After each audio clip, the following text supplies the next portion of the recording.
Nah, teman-teman, di dalam tubuh kita terjadi proses kimia dan biologi secara bersamaan. Misalnya, saat proses peredaran darah, darah yang mengalir dalam kapiler darah terdiri dari sel darah merah yang mengandung hemoglobin. Hemoglobin ini berfungsi menjaga pH darah tetap terkontrol. Jika pH dalam darah berubah, maka akan menimbulkan efek mematikan bagi tubuh kita. Proses menjaga perubahan pH ini dimulai saat oksigen masuk ke dalam tubuh. Sebagian besar oksigen tersebut akan diikat oleh hemoglobin dan diangkut ke sel-sel jaringan tubuh. Adanya oksigen yang mengoksidasi darah mengakibatkan warna darah menjadi merah terang. Sementara itu, darah yang belum teroksidasi oksigen akan berwarna merah gelap. Dan beginilah reaksi oksidasi darah. Asam hemoglobin yang tadinya berwarna merah gelap ketika teroksidasi oksigen akan menjadi oksihemoglobin berwarna merah terang. Saat proses metabolisme, tubuh menghasilkan CO2. CO2 ini akan bergabung dengan H2O membentuk H2CO3 atau asam karbonat dalam darah. Terbentuknya H2CO3 mengakibatkan meningkatnya konsentrasi ion H+, sehingga pH berubah menjadi sekitar 4,5. Sementara itu, hemoglobin yang telah melepaskan oksigen akan berubah menjadi basa. Oleh karena itu, hemoglobin akan mampu mengikat kelebihan H+, dan H2CO3 dengan membentuk asam hemoglobin, sehingga pH darah menjadi konstan. Nah, kemampuan hemoglobin dalam menjaga pH darah ini disebut sistem penyangga, yang akan kita bahas tuntas di video kali. Jadi di video ini kita akan belajar tentang larutan penyangga. Simak terus videonya ya. Dengan pH awal 5 yang kita masukkan ke dalam 3 tabung reaksi sebanyak 20 ml. Selanjutnya, pada ketiga tabung reaksi tersebut ditambahkan 3 larutan berbeda. Tabung reaksi pertama ditambahkan 5 ml larutan asam. Setelah larutan asam dan larutan A tercampur merata, terjadi perubahan pH menjadi 4,99. Selanjutnya, pada tabung reaksi kedua, larutan A ditambahkan dengan larutan basa sebanyak 5 ml. Terjadi perubahan pH menjadi 5,01. Dan pada tabung reaksi ketiga, larutan A ditambahkan air sebanyak 5 ml. Setelah terjadi penambahan air, pH larutan tetap 5. Berikutnya kita lakukan percobaan larutan B. Sama halnya dengan larutan A, larutan B juga kita masukkan ke dalam 3 tabung reaksi dengan pH awal larutan adalah 8. Pada percobaan pertama, larutan B ditambahkan dengan sedikit asam dan terjadi perubahan pH menjadi 7,98. Selanjutnya, pada tabung reaksi kedua, larutan B ditambahkan sedikit basa, terjadi perubahan pH menjadi 8,01. Kemudian pada tabung reaksi ketiga ditambahkan air dan pH larutan B tetap 8.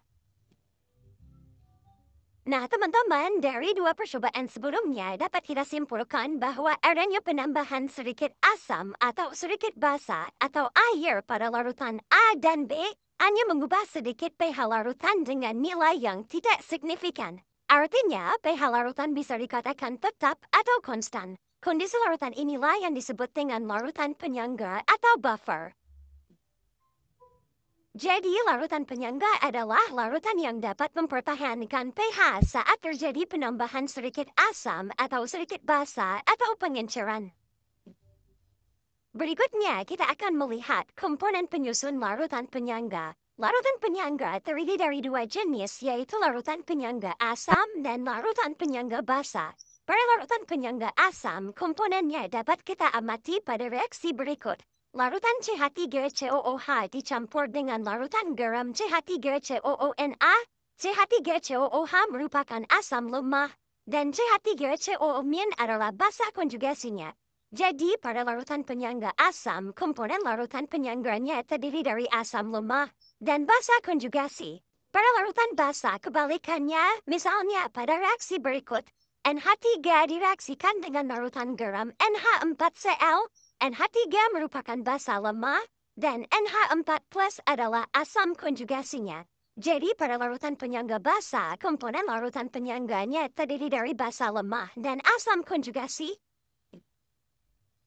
Larutan penyangga atau buffer ini dapat kita buat dengan dua cara. Untuk larutan penyangga asam, cara pertama adalah mencampurkan larutan asam lemah dengan garam. Dan cara kedua, mencampurkan larutan asam lemah dengan basa kuat. Syaratnya pada akhir reaksi asam lemah bersisa, basa kuat akan habis bereaksi. Sedangkan untuk larutan penyangga basa, kebalikannya, cara pertama dibuat dengan mencampur basa lemah dengan garam, dan cara kedua mencampur basa lemah dengan asam kuat dengan syarat pada akhir reaksi, basa lemah bersisa, asam kuat habis bereaksi. Mari kita bahas cara pembuatan larutan penyangga ini satu persatu. Pembuatan larutan penyangga kelompok pertama yaitu mencampurkan asam lemah dengan garamnya. Yang dimaksud dengan garamnya adalah garam yang mengandung basa konjugasi dari asam lemah. Misalnya, asam lemah CH3COOH memiliki basa konjugasi CH3COO-. Ingat ya, basa konjugasi dan asam hanya beda satu hapus. Basa konjugasi CH3COO- dapat diperoleh dari garam CH3COONA atau CH3COO 2 kali Ca. Berikutnya, mencampurkan basa lemah dengan garamnya, artinya harus mengandung asam konjugasi dari basa lemah. Contohnya, basa lemah NH3 memiliki asam konjugasi NH4+. Asam konjugasi ini dapat kita peroleh dengan menambahkan 1H+. Asam konjugasi NH4+ dapat diperoleh dari garam NH4Cl atau NH4 2 kali SO4. Sampai di sini teman-teman bisa memahaminya ya.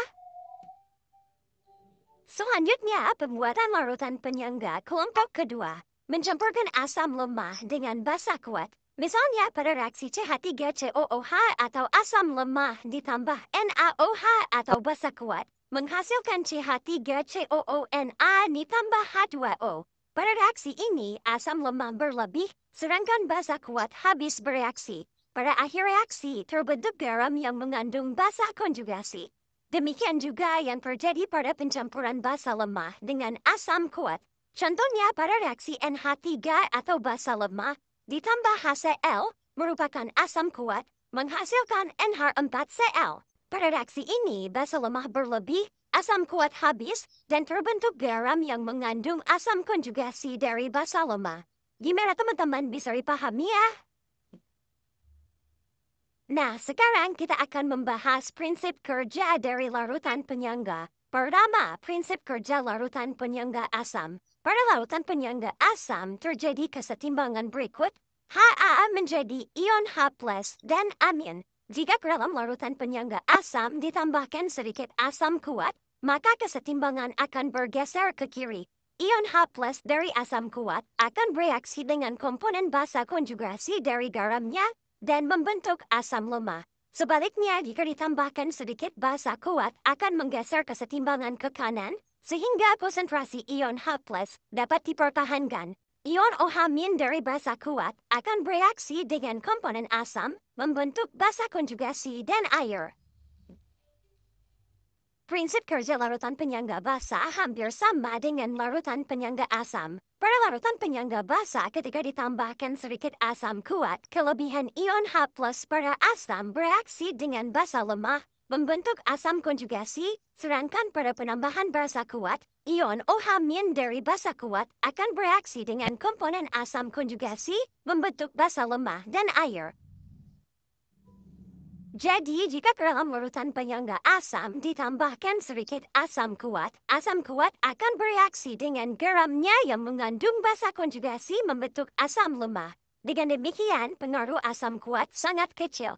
Jika ke dalam larutan penyangga asam ditambahkan sedikit basa kuat akan bereaksi dengan asam lemah, membentuk garam yang mengandung basa konjugasi dan air, sehingga pengaruh basa kuat menjadi sangat kecil. Reaksi yang sama juga terjadi pada larutan penyangga basa. Jika dalam larutan penyangga basa ditambahkan asam kuat akan bereaksi dengan basa lemah membentuk garam yang mengandung asam konjugasi.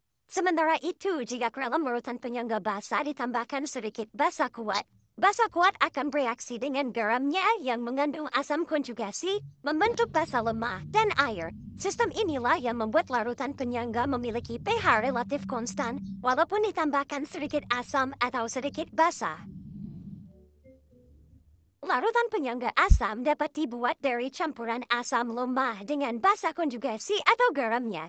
Jika larutan asam lemah HX dicampur dengan larutan garam MXN mengandung basa konjugasi X-min, dalam campuran tersebut akan terjadi ionisasi sebagian dari HX dan pemuraian sempurna MXN menjadi ion-ionnya seperti persamaan reaksi berikut.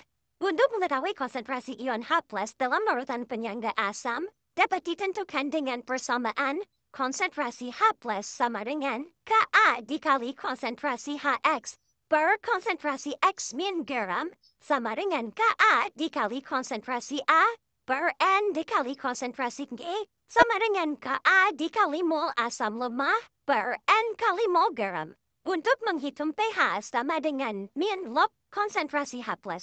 Dengan konsentrasi HX atau konsentrasi A merupakan konsentrasi asam lemah. Konsentrasi X min konsentrasi basa konjugasi, konsentrasi G adalah konsentrasi garam. Ka konstanta asam, dan N merupakan indeks asam lemah. Begitupun dalam larutan penyangga basa dapat dibuat dari campuran basa lemah dengan asam konjugasi atau garamnya. Untuk menghitung konsentrasi ion OH- dalam larutan penyangga basa juga dapat ditentukan dengan persamaan konsentrasi OH- sama dengan Kb dikali konsentrasi MOH per konsentrasi M plus garam sama dengan Kb dikali konsentrasi B per N kali konsentrasi G sama dengan Kb dikali mol basa lemah per N kali mol garam.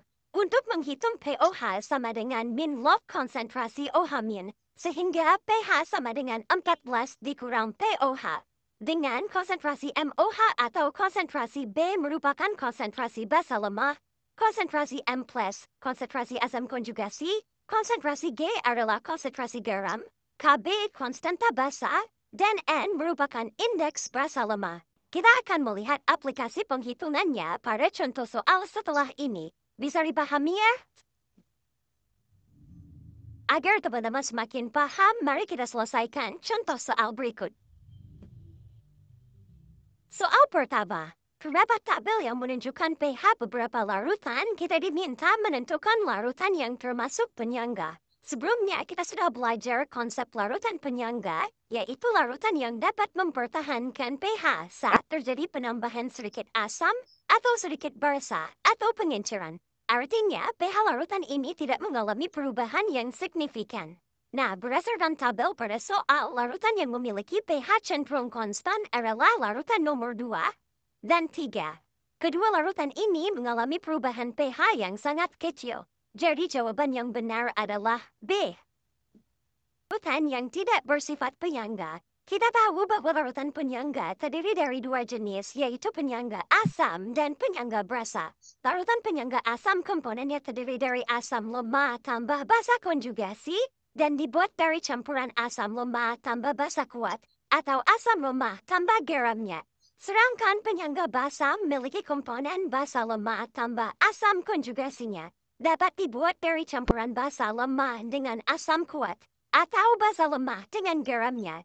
Nah, untuk menjawab soal kedua ini, kita perlu cek komponen masing-masing campuran larutan. Pilihan jawaban A, NH4Cl adalah garam dan NH3 merupakan basa lemah. Larutan ini merupakan komponen larutan penyangga. Opsi B, CH3COONA adalah garam dan CH3COOH termasuk asam lemah. Juga merupakan larutan penyangga. CH3COOH asam lemah dan CH3COO2 kali Ca merupakan garam. Juga merupakan larutan penyangga. D, H2CO3 asam lemah dan NaHCO3 adalah garam, juga merupakan larutan penyangga. Dan pilihan jawaban E, NaOH adalah basa kuat dan HCl asam kuat. Kedua larutan ini bukan merupakan komponen larutan penyangga. Jadi yang bukan komponen larutan penyangga adalah E. Soal ketiga, terdapat pasangan larutan yang merupakan campuran asam lemah dengan basa kuat. Kita diminta menentukan pH campuran larutan tersebut. Untuk menjawab soal ini, langkah pertama yang harus kita lakukan adalah menentukan nilai mol masing-masing reaksi dengan menggunakan rumus molaritas kali volume. Kemudian kita tulis persamaan reaksi campuran asam dan basa tersebut dalam keadaan setara. Dan kita hitung jumlah mol mula-mula pada campuran larutan. Mol mula-mula CH3COOH adalah 50 ml kali 0,2 molar sama dengan 10 milimol. Sedangkan mol mula-mula NaOH adalah 50 ml kali 0,1 molar sama dengan 5 milimol. Untuk menentukan jumlah mol yang bereaksi, kita memilih nilai mol mula-mula reaktan yang paling kecil. Karena reaktan tersebut akan habis bereaksi, yaitu NaOH. Maka jumlah mol CH3COOH yang bereaksi dapat kita hitung dengan cara koefisien ditanya per koefisien diketahui kali mol yang diketahui. Dengan koefisien ditanya adalah CH3COOH sama dengan 1, dan koefisien yang diketahui sebagai reaksi pembatas adalah NaOH yang nilainya juga 1. Jadi mol bereaksi CH3COOH adalah 1/1 kali 5 milimol sama dengan 5 milimol. Selanjutnya kita mencari konsentrasi H+ sama dengan Ka kali mol CH3COOH per N kali mol CH3COONA. Kemudian kita masukkan nilainya 1/1. Sehingga konsentrasi H+ sama dengan 10⁻⁻⁵. Artinya pH-nya adalah min log dari 10⁻⁵, yaitu 5. Jawaban yang benar adalah B. Konsentrasi larutan LOH 0,1 molar dan konsentrasi L2SO4 0,05 molar dengan konstanta basa adalah 10⁻⁵. Yang ditanya pH campuran larutan. Nah, untuk mengetahui nilai pH larutan, kita harus menghitung konsentrasi ion OH- terlebih dahulu. Konsentrasi OH- sama dengan Kb dikali molaritas LOH per N kali molaritas L2SO4.